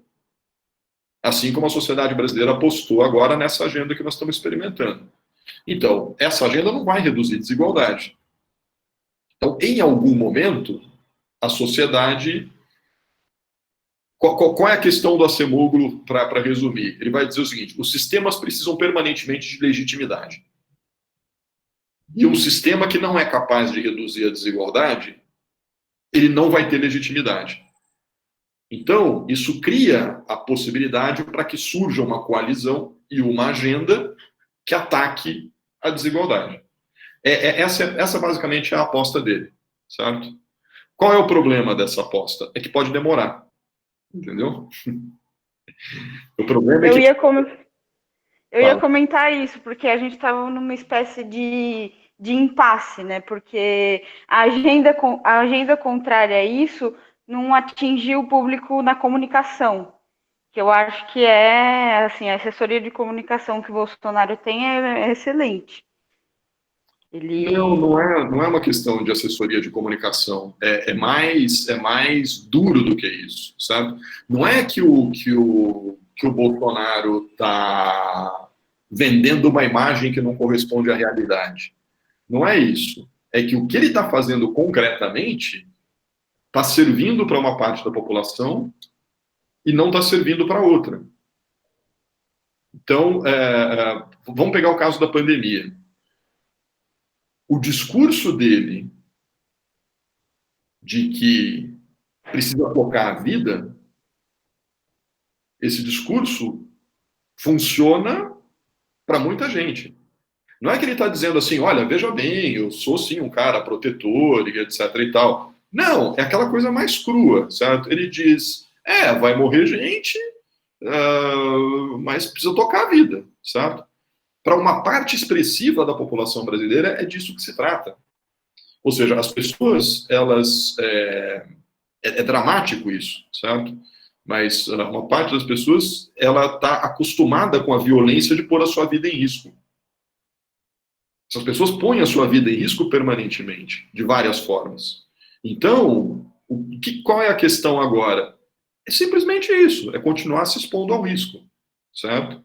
com a fé, com a esperança de que o bicho não me pega, de que se o bicho me pegar, eu posso ser mais forte, mas a grande questão é a seguinte: eu sou pobre, eu tenho que matar um leão por dia, e é isso, a vida segue, certo? Precisa e tal. Então, eu ouvi coisas assim do cara da banca de jornal, aqui perto, eu ouvi coisas assim, enfim, de pessoas comuns, certo? Então, não é que elas estão sendo enganadas pelo Bolsonaro, é que esse tipo de discurso pega para uma parte da população. Mais ainda, quando o governo diz é preciso tocar a vida e eu vou liberar R$ 600 por mês, as pessoas dizem, opa, o governo está fazendo o que ele precisa fazer. Bom, mas o governo deveria ter investido também na atenção básica, numa série de medidas no campo da saúde que poderiam ter restringido o impacto da pandemia, tanto para a saúde como para a questão da economia, nós não estaríamos tão mal como estamos agora e tal. Verdade. Mas isso está num nível mais abstrato para uma parte grande da população. No nível concreto, prevalece a ideia de que precisa tocar a vida e de que os mais pobres estão tendo alguma ajuda. Então, é isso, certo? Então, a aprovação sobe. Então, não é que está enganando. É que o pragmatismo é brutal, na minha leitura, né? Não é uma operação de engano e etc. e tal. É um rebaixamento do entendimento da natureza do problema e do que podem ser as soluções. E ao rebaixar nesse nível, você se atinge uma forma de pensar, certo? Das pessoas e tal. Saiu um artigo esses dias atrás, eu acho que foi até o Sakamoto quem reproduziu na coluna dele, de um cientista político falando de como, eu acho que era um cientista político, não me lembro bem agora, de como esse discurso do Bolsonaro casou nisso que alguns têm chamado de empreendedorismo dos pobres, que não é empreendedorismo nada, mas tem sido usada essa expressão, certo? Que é isso? Quer dizer, você tem uma parte, vamos lembrar aqui, por exemplo, do estudo que o PT fez alguns anos atrás, depois que perdeu as eleições, não a última presidencial, a anterior, depois que perdeu feio as eleições, o PT foi fazer, a Fundação Perseu Abramo, foi fazer uma pesquisa sobre o que pensam os pobres da periferia. E ficaram chocados, certo? De ver que os pobres da periferia pensam hoje de maneira muito diferente do que eles pensavam nos anos 70, quando surgiu o PT. Nos anos 70 se falava muito mais de laços de cooperação, se falava muito mais de... Enfim, você tinha uma visão comunitarista muito mais forte. Hoje em dia, uma boa parte das populações da periferia, em parte isso tem a ver com uma certa expansão de alguns ramos da igreja evangélica, né, que coloca muito essa ênfase em as pessoas não dependerem de ajuda, as pessoas... E a igreja ajuda a arrumar emprego e etc. e tal. Mas não depender do Estado. Depender do Estado é feio. Depender do Estado é sinal de fraqueza. Você tem que ser individual nesse sentido, no sentido de afirmar o seu valor e etc. e tal. Então você tem um novo individualismo nessa periferia, você tem uma mudança nos padrões de sociabilidade que casam com essa ideia de que o Estado não pode ficar protegendo todo mundo, etc, etc. Então, o que está sendo feito está bom, é isso mesmo, vamos tocar a vida. É a expressão que muitos deles usam. Então, tem que tocar a vida. Essa foi a expressão mais mencionada, muitas vezes e tal. Então, era isso, quer dizer, que eu queria dialogar contigo e tal.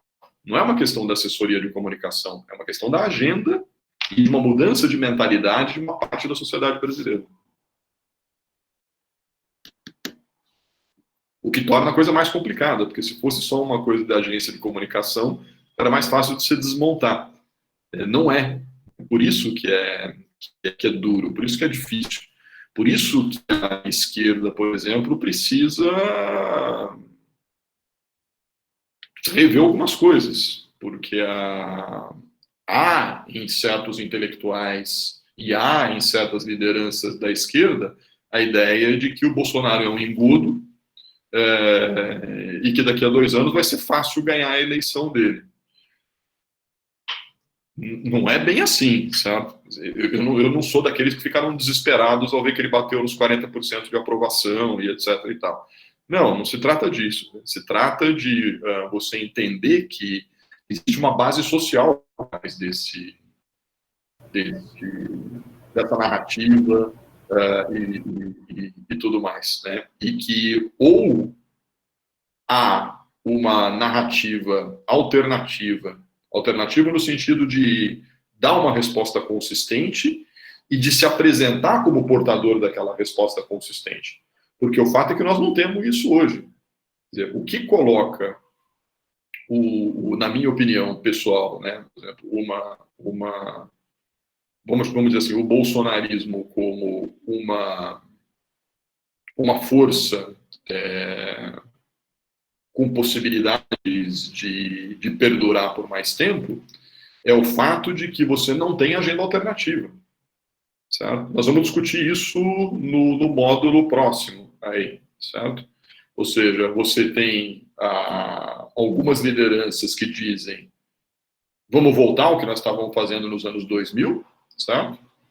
Vamos reconstruir as políticas do período petista, vamos não sei o que e tal. A sociedade não olha com bons olhos isso e tal, certo? Não é que a sociedade é ingrata, porque você poderia dizer, pô, mas durante 10 anos você teve crescimento econômico. Sim, mas depois não teve mais. Então, é esse o raciocínio que a sociedade faz. Ou seja, num determinado momento aquilo parou de dar certo. Então, por que eu vou voltar? Pode até voltar, mas não é exatamente uma agenda sedutora, certo? Ou outros partidos vão dizer vamos voltar ao liberalismo democrático que nós tivemos nos anos 90. As pessoas também falam, peraí, voltar anos 90, 30 anos atrás, aquilo? Não, tudo bem, acabou com a inflação, tudo bem, o período que expandiu algumas políticas sociais, etc. e tal. Para frente, certo? Então, o grande problema, a grande questão é que você não tem hoje... você pode acusar o bolsonarismo de ser autoritário e anti-institucional, mas você tem que reconhecer que uma parte da sociedade se reconhece nisso. Adere a essa agenda. Esse é um primeiro ponto que tem que ser levado a sério. Não é só um engodo. É uma agenda que tem a adesão de uma parte da sociedade. E a segunda parte é você dizer, não tem narrativa alternativa. As narrativas alternativas que existem são todas pretéritas. São todas alternativas de reeditar coisas que foram no passado. A não ser que eu esteja interpretando errado, mas mesmo se você, vamos discutir no próximo módulo, mesmo se você pegar, sei lá, o Ciro Gomes, etc. e tal. Tudo bem, o Ciro Gomes não é nem o PT nem o PSDB do passado. Mas quando você vai dissecar a agenda,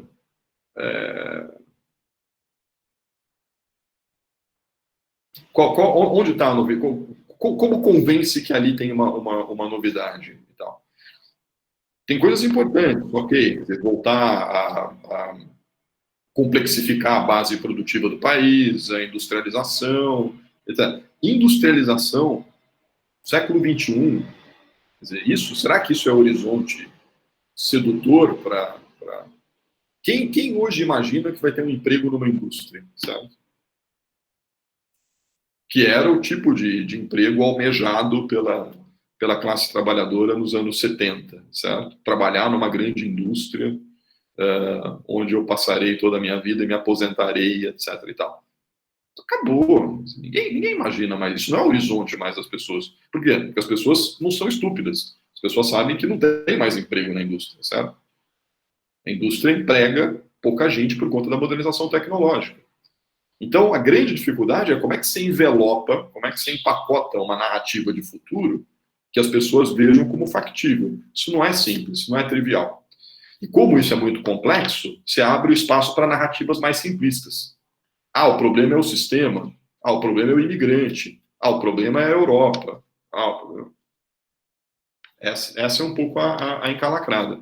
Então, voltando, né, o Acemoglu diria, O problema é esse, quer dizer, como essa agenda autoritária, ela tem dificuldade pura e simplesmente para reduzir a desigualdade, em algum momento se abre espaço para que surja uma coalizão. Agora, isso pode demorar, era isso que nós estávamos dizendo. Então, essas viradas de agenda, elas são medidas em décadas. Você teve a década da agenda da democracia, você teve a década da agenda da estabilidade, você teve a década da agenda do combate à pobreza e da retomada do crescimento. Agora nós estamos na década da crise, e até a pandemia nos vendiam a ideia de que seria preciso a austeridade e etc, etc.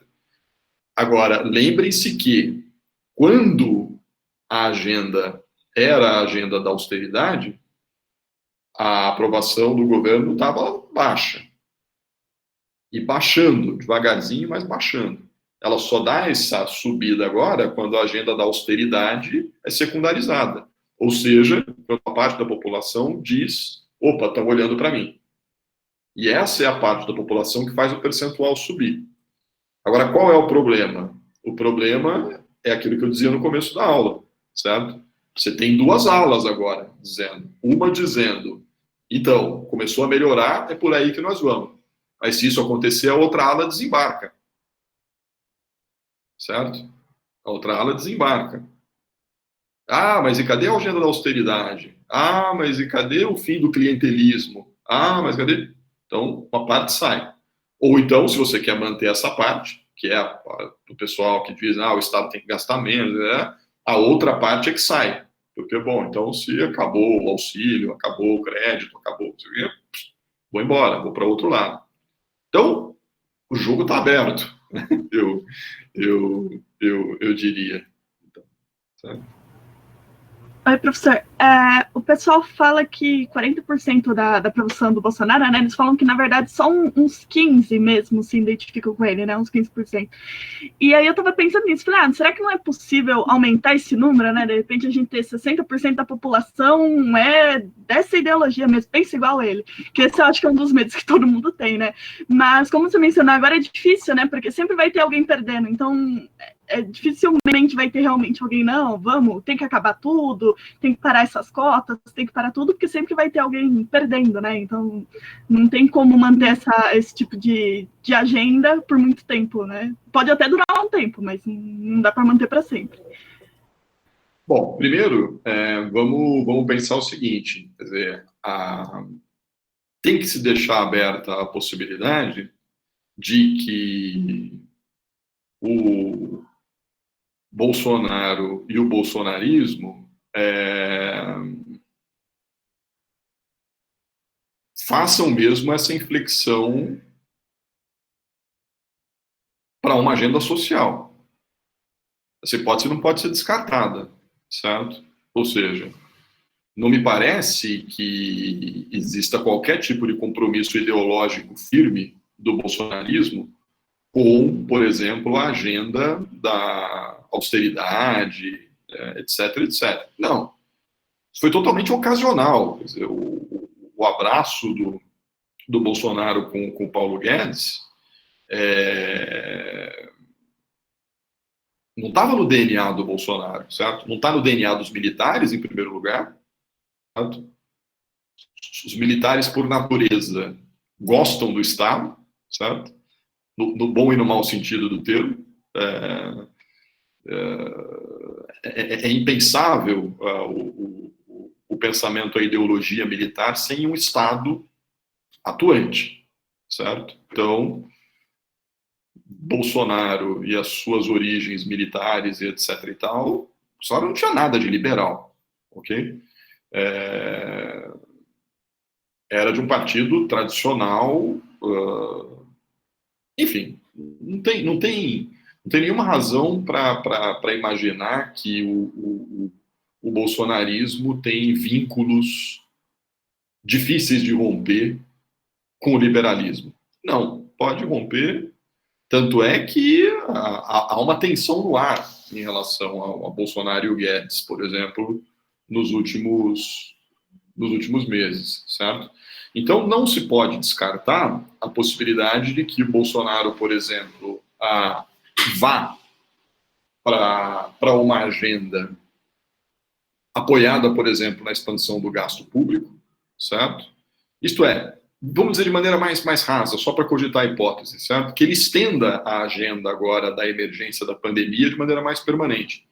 Vou atender os empresários com mais crédito, vou atender aos mais pobres com auxílio emergencial e etc, etc. O que significa dizer isso? Significa que ele estaria, num certo sentido, reeditando a coalizão do período do lulismo.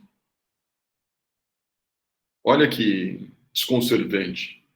Ou seja, os setores atendidos e os meios de atender seriam, num certo sentido, não totalmente, mas parecidos.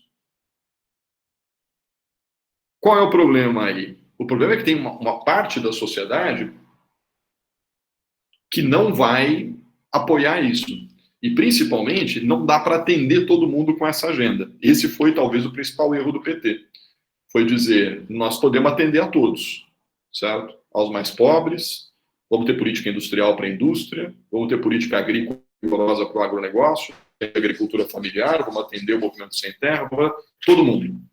Os ambientalistas e tal. Chega uma hora que não dá para atender todo mundo. Então, qual é a grande questão? É você sinalizar quem ganha e quem perde. Então, a grande questão a saber é a seguinte: se a minha hipótese é mais fácil você ter um prolongamento do bolsonarismo se ele aderir a uma agenda de expansão do gasto público do que se ele for pelo lado da agenda da austeridade. Por quê?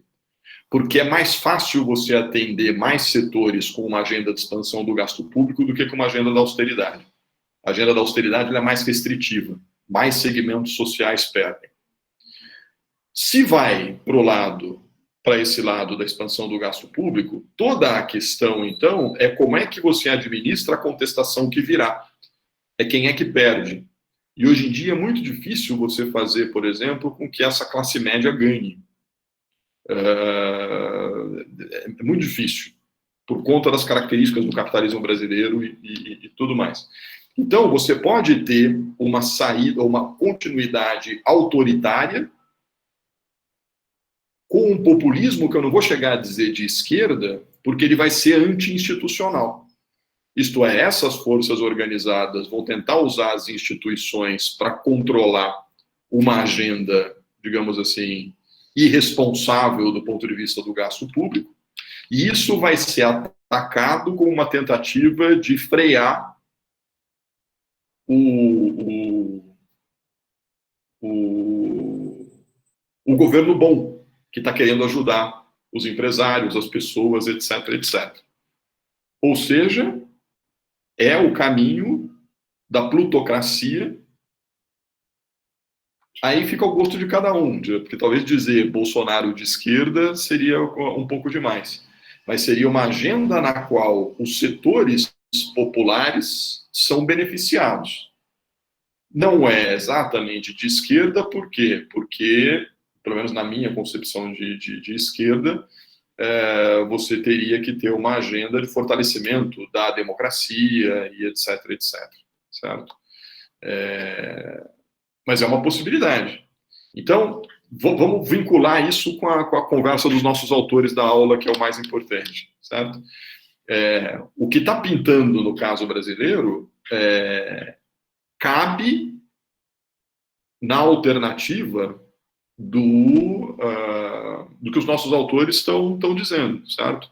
De um populismo ou de uma plutocracia que, para diminuir as incertezas e os riscos de parte da população, sacrifica as instituições democráticas.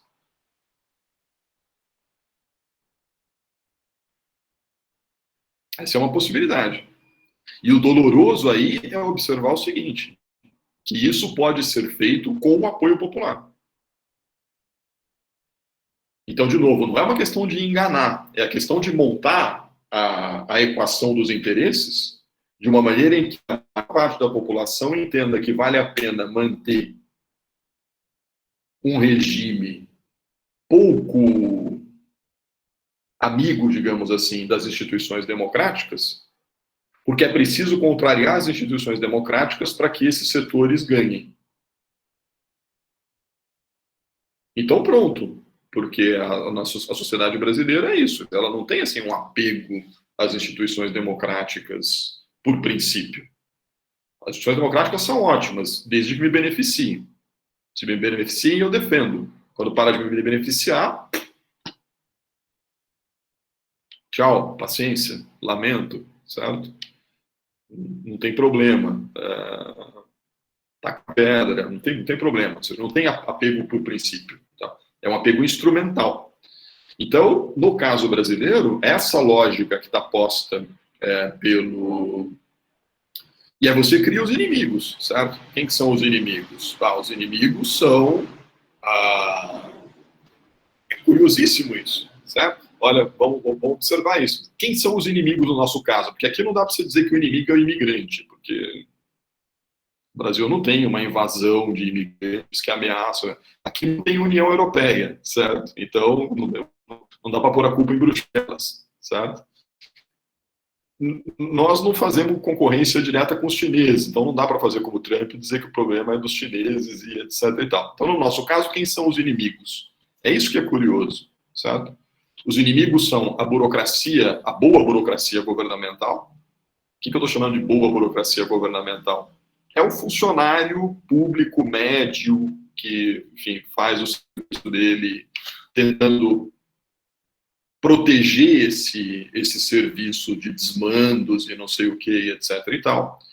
São os artistas, os intelectuais, esses são antipatriotas, certo? Esses são contra os costumes e daí por diante. É a ciência. Então, você constrói um antagonismo que não por acaso são justamente aqueles que defendem as instituições democráticas, certo? São aqueles que defendem o pensamento crítico, são aqueles que têm uma posição antidogmática. Não é por interesse econômico, certo? É o interesse de isolar aqueles que podem abalar a legitimidade de uma forma autoritária de condução da vida econômica, política e social do país. Então, é por isso que nessa narrativa a dimensão ideológica está sendo tão forte. Porque no nosso caso, você tem que construir essa forma de estruturar o antagonismo. Tem que ter um antagonismo, certo? Você tem que dizer... É sempre nós contra eles. A grande questão é quem somos nós e quem são os eles. Então, você constrói, a narrativa toda está construída de uma determinada maneira, não é para defender o liberalismo. A defesa do liberalismo, na minha leitura, ela é ocasional. Por isso que não há nenhum problema em você ir para uma agenda amparada no gasto público. Certo? Na minha opinião, isso é ocasional. Posso estar errado. Porque isso não garante sustentação de longo prazo da agenda. Porque a agenda da austeridade e a agenda do liberalismo, ela produz desigualdade. E uma parte do Estado brasileiro está começando a enxergar isso. Então, eles estão dizendo, opa, nós temos que atender a setores sociais mais amplos. Se para isso for preciso chutar o liberalismo, não sei. Futuro ninguém sabe. Mas talvez se chute. Certo? Então, quem é o inimigo nesse caso? Então, o inimigo, ele não é uma classe, a burguesia, a classe trabalhadora, não. Tá? O inimigo não é um agente externo, não é a China, não é o tal. São as ONGs, são os artistas, é a ciência e são certos setores da burocracia governamental que resistem um pouco a uma agenda de instrumentalização de políticas públicas. Então, é isso. Né? Então, fechando, né, o que eu estou dizendo é, o que está desenhado hoje não é diferente do quadro que os nossos autores pintam para uma das narrativas de futuro possíveis, que é a plutocracia e o populismo, né, eles vão dizer de esquerda ou de direita, nesse sentido. O que mais?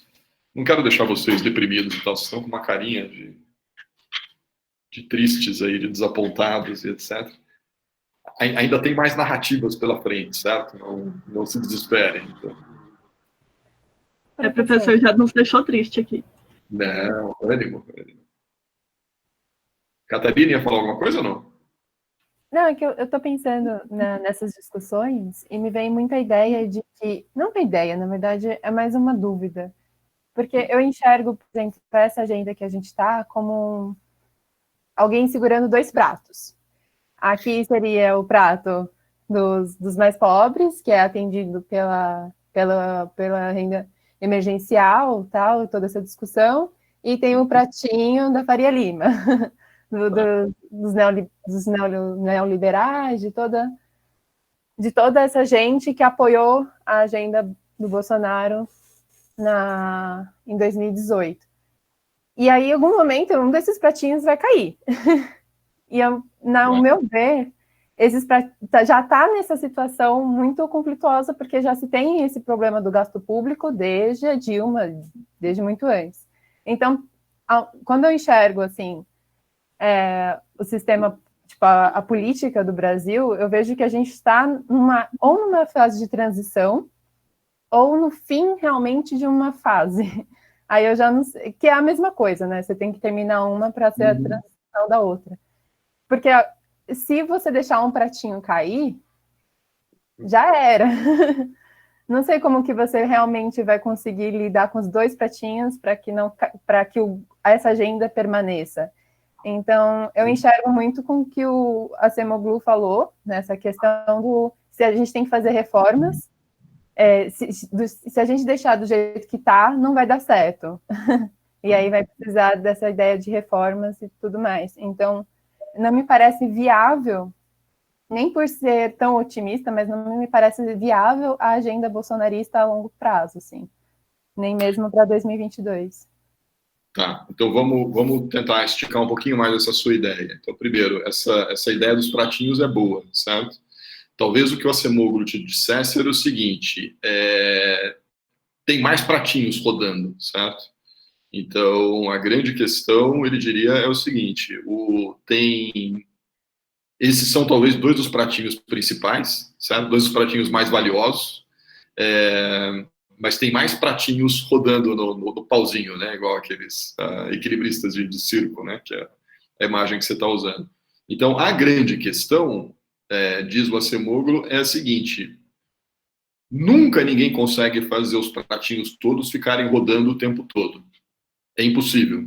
É como se eles estivessem dispostos numa fila e não dá tempo de dar um tapinha em todos eles. Algum vai ter que cair logo, certo? E você tem razão de dizer que talvez esses 2 eles estão nos extremos, certo? Da minha fileira de pauzinhos.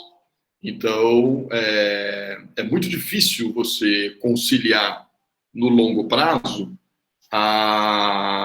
o pratinho da Faria Lima com o pratinho dos mais pobres do semiárido do Nordeste ou da Amazônia.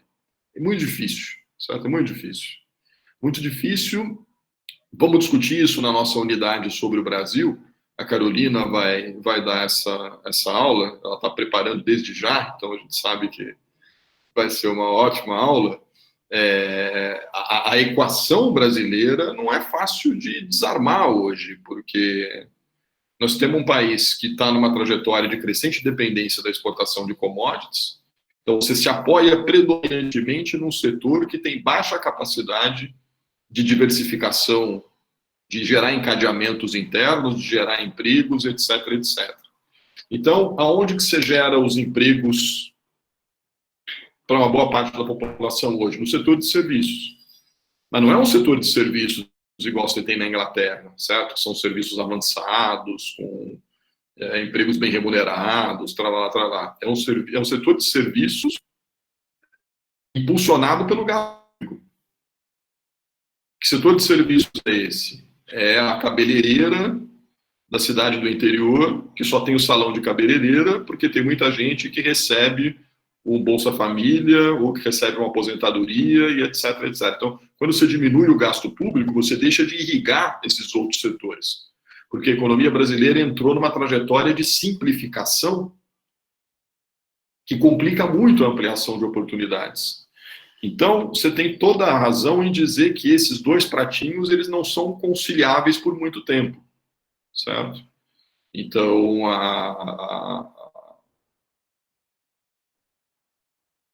durante, eu diria, 5 anos do PT, você conseguiu equilibrar os dois. Entre outras razões, porque você tinha uma situação favorável em algumas variáveis. Então, por exemplo, é o período do boom das commodities, foi um período em que você teve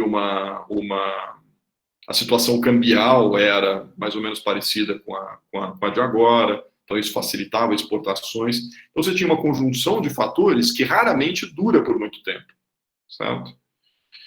Então, de novo, agora nós temos coisas um pouco parecidas com isso, certo? O real muito desvalorizado, uma certa alta, então, nos preços das commodities. Então, agora não dura muito tempo essa equação de fatores. Então, um desses pratinhos cai. Agora, aí a questão é,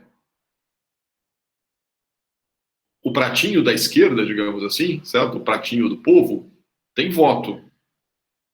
Você precisa disso para manter a agenda e a coalizão em posse do Estado. O pratinho da Faria Lima tem poder. Tem poder econômico, tem poder político e daí por diante. Então, a grande questão passa a ser o quê? Os outros pratinhos. Porque se você conseguir manter os outros pratinhos... O que são os outros pratinhos? São os interesses de outros segmentos da sociedade. Certo? Da classe média, do agronegócio, do setor industrial, de algumas elites regionais, de alguns setores, etc. e tal. Então, de uma parte da burocracia governamental, que tem peso, tem importância. Então, é por isso que o Foglo e os autores da economia institucional usam muito o conceito de coalizões. Porque você nunca consegue se sustentar somente com o apoio de um setor nas sociedades modernas. Você precisa sempre ter uma coalizão de atores sociais dando sustentação para a sua agenda. E a coalizão, o mais difícil na montagem de uma coalizão é definir quem fica de fora. Certo? Por que o Bresser Pereira, no livro dele, de 2014 e 2015, ele vai chamar o período lulista de o pacto que não houve? Ao dar esse título para aquele capítulo que fala do período do governo lulista, o que o Bresser está dizendo é, o erro estava ali. O erro foi achar que você podia montar uma coalizão total, que dava para fazer todos os pratinhos continuarem girando ao mesmo tempo, certo? Os mais pobres, o setor industrial, o agronegócio, o setor financeiro, os ambientalistas, todo mundo. Ele falava, não dá, certo? Durou bastante até, perto da ousadia de querer colocar todo mundo numa coalizão única. Mas, embora o período petista tenha terminado só em 2015, ele começa a desmoronar em 2008. Foi uma queda lenta, digamos assim. Que aí, depois, nos últimos 3 anos, se acentua muito. Mas ela começa a desmoronar porque, a partir da crise de 2008, já não era mais a ideia de todos os pratinhos rodando ao mesmo tempo. Um pratinho foi sacrificado. Certo? Um pouquinho sacrificado. O pratinho do setor financeiro. Você começa a diminuir taxa de juros, você começa a... Um pratinho vai para o beleléu. Depois vai para o beleléu o outro pratinho, de uma parte da classe média, que para de ganhar no período. Depois vai outro pratinho, uma parte da classe trabalhadora que começa a perder emprego. Depois vai outro pratinho, que é o setor industrial, que diz, opa, tudo bem, fui eu que pedi controle de tarifas, fui eu que pedi isenção de impostos e tal, mas agora vocês vão querer cobrar de mim. Então, Vocês vão querer aumentar imposto, ó, tô fora. Mais um pratinho que vai. Bom, quando só sobra 2 pratinhos, era só o pratinho dos mais pobres ali e tal. Isso não segura governo, sabe? Porque mais pobre não elege deputado. A bancada do Congresso, por exemplo, é elite, sabe? Então, a grande questão é a seguinte: quais são os pratinhos que você mantém rodando e quais são os pratinhos que você diz, esse vai ter que quebrar, para que eu mantenha os outros rodando, esse tem que quebrar. Então, eu diria, eleições daqui a 2 anos está totalmente em aberto. Porque depende justamente do que vai se fazer com os pratinhos, certo? Não acho que é inimaginável que, no curto prazo, o pratinho da Faria Lima, como você chamou, seja sacrificado. Porque sabe-se que na eleição majoritária ele tem menos voto, mas na eleição congressual ele tem voto. Então, depois é outra história, sabe? Você vai ter que negociar com os deputados e blá, blá, blá, blá, blá, blá. Então, não é simples. Então, eu diria, primeiro, né, você tem toda a razão em dizer que a dança dos pratinhos é a questão chave, né, que não dá para manter todos os pratinhos rodando o tempo todo. Agora, é difícil de dizer hoje qual será o pratinho sacrificado. Isso é algo para observar nos próximos meses. Aí. Eu acho que é esses primeiros meses de 2021 que vão sinalizar um pouco o caminho. Aí, tá. Isso do lado de quem está em posse do Estado, certo? Aí você tem que olhar também para como é que montam os pauzinhos com os pratinhos os que estão disputando a posse do Estado. E aí, coisa tá feia, certo? O arranjo dos pauzinhos e dos pratinhos está bem feio, ou seja, não tem muita... Por isso que está tudo em aberto, certo? É difícil de dizer. Então, Mas o tema da nossa aula é plutocracia, populismos e etc. Então, notem que a gente trouxe muito a discussão, e é bom isso, né, para o chão concreto dos dilemas aí, atuais. E sempre o meu papel aqui é um pouco tentar defender as ideias do autor, certo? Então, o que eu tentaria sublinhar aqui, vestindo o chapéu do Milanovic principalmente, dizer, notem como, mesmo como o Brasil, que não é China, que não é Estados Unidos, que são os dois extremos, né, que ele usa para falar do entre o capitalismo liberal e o capitalismo político, o capitalismo do tipo americano e o capitalismo do tipo chinês. O Brasil não é exatamente um extremo nem o outro desse, mas nós não estamos isentos, nós não estamos protegidos de que o país entre numa trajetória como essa, por exemplo. Quanto tempo ela dura? Difícil de dizer. Mas, e repito, a nossa história é de que as agendas não rodam em 4 anos, elas rodam de 8 anos para mais.